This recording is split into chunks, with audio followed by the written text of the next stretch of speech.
It spreads like a good virus, if you like, through New York and eventually through the United States, but primarily in New York, really. So discotheques multiply, dance cultures multiply, and DJs find themselves having to hunt down music and playing a wide range of sounds because the music industry, and in particular the corporations, don't even recognize that they exist, and there's no market catering for the music that DJs are supposed to be playing. As far as the music industry is concerned, the only way to properly market music is by selling it through radio. And radio DJs, inherently because of the form of radio, can't instantly communicate with their audiences. They have little idea of how their audiences are experiencing the selections as they play them, in contrast to the DJ, but this is how the music industry is set up at the time. This all begins to shift in 1973 when Mancuso, again, is a hugely influential figure, as you'll gather, I think. He starts to play an import record, an African import record, called Sol Makossa by Manu Dibango. And other DJs and dancers hear this record and they love it so much that they start to kind of buy it at local shops. It spreads around the city in this kind of viral way until Atlanta, and there's a lack of supply. Atlantic licenses the record in 1973, and it ends up reaching the Billboard charts and becoming a Billboard hit, even though radio has yet to play the record. The record has never been played on radio. And this becomes the kind of definitive moments when the music industry realizes that it's these kind of on-the-floor dance crowds and fans who go out to buy the music that they like of the DJs and can create a hit without the music industry or without radio even knowing about it. And this develops until 1976, when we get the ultimate development, if you like, of this dance power, of this fan power, in as much as they inspired the emergence in 1976 of a new format, the 12-inch single. Previously, DJs had to select from 45 singles, which lasted for about 3.5 minutes, or they could do what they knew dancers really liked, which was to find longer cuts, longer records, which tended to be more experimental in the way they were structured. They allowed dancers to lose themselves more in the music, and they could find these cuts on albums because the side of an album can last up to 20 minutes. There was no single that lasted this time until Salsoul Records, an independent label based in New York, became the first record company to respond to what it perceived to be this demand of these new crowds of dancing fans, if you like, and released the first commercial 12-inch single, which is a record called 10% by Double Exposure. And radically, I mean, in a way, just as radically as inventing a new format to serve this new group of dancers, they transgress the hierarchical organization of the music industry by asking a DJ, Walter Gibbons, who is pictured here, another pioneering DJ, who was most renowned for his work at another after-hours venue called Galaxy 21.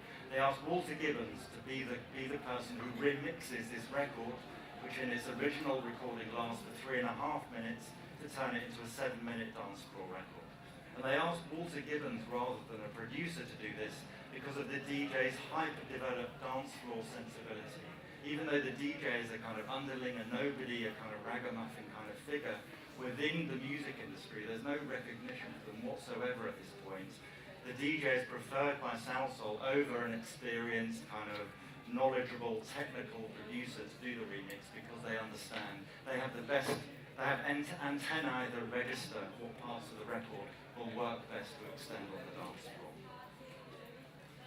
So the cultural underpinnings for this, cultural and economic underpinnings for this are important, and if I have time I'll get back to them very briefly at the end of this little paper.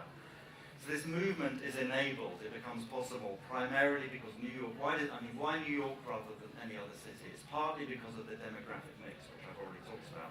New York was really the gay capital in America at this time, partly in conjunction with San Francisco, but New York is the real mecca. But it's enabled not only because of the people who've come to live in New York, a city of history and migrations as well, of course, but also because it's a cheap city in which to live. The white middle class had started to move out of the city after a wave of immigrants came in the late 1960s. That led to the city accumulating financial problems. There were national financial problems anyway, and the city ends up going into bankruptcy by 1975. So this means it's one of the cheapest places in America today. Today, of course, it's one of the most expensive. And the fact that it's cheap, and we can see here a picture of Soho, this has become an extraordinarily commercialized zone for anyone who has visited New York in any time in the last 20 years, really. But this is Soho in 1978, not a shop to be seen. And it typifies the cheapness and the lack of commercialization in which these kind of parties, in particular, were unfolding in New York City. And the cheapness enables people to move into these these open spaces, put on parties, and they can also charge low entrance fees effectively at the door because these are cheap places to run. And the low entrance price also means that the crowds are democratic. You don't have to be rich in order to go and party. So this is not only a good news story, unfortunately. There is a co-option of this culture in the latter part of the 1977s. In particular, Studio 54, pictured here, opens in the spring of 1977. It opens itself as a discotheque in Midtown, very different from the downtown area of New York, which is less commercial. Midtown is more commercial.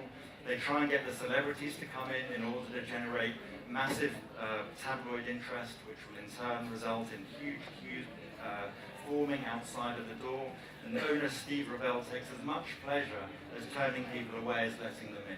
So disco, from being democratic, suddenly becomes something which is associated with being exclusive, and being hierarchical.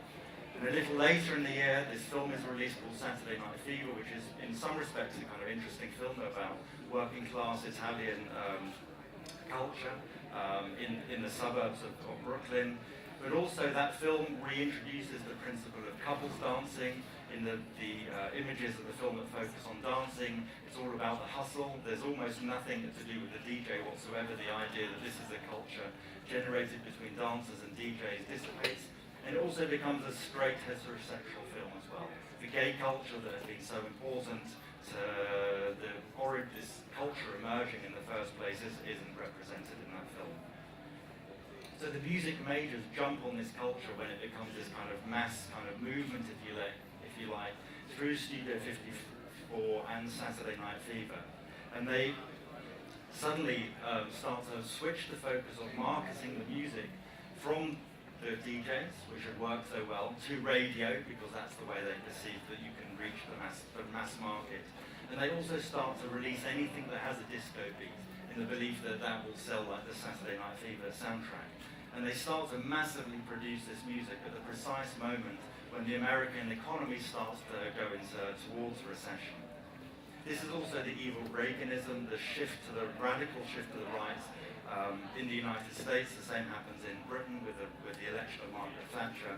And at this point, middle Americans, the Americans who live not on the East Coast or the West Coast, but in the middle of the country, are beginning to look for a scapegoat for the national problems that are being experienced in the country. The ongoing struggles within the economy, the perceived loss of the United States' global power, and so on.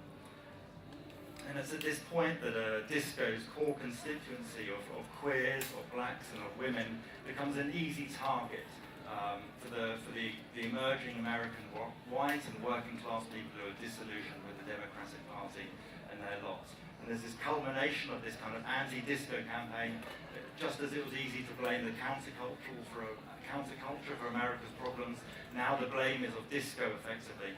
And this huge, vociferous, quite homophobic, and at times also quite racist and sexist and anti-disco campaign peaks in Chicago in the summer of 1969 with this massive rally when 40,000 disco records are blown up and there's a riot against disco. But there's no end, and I want to end on something a little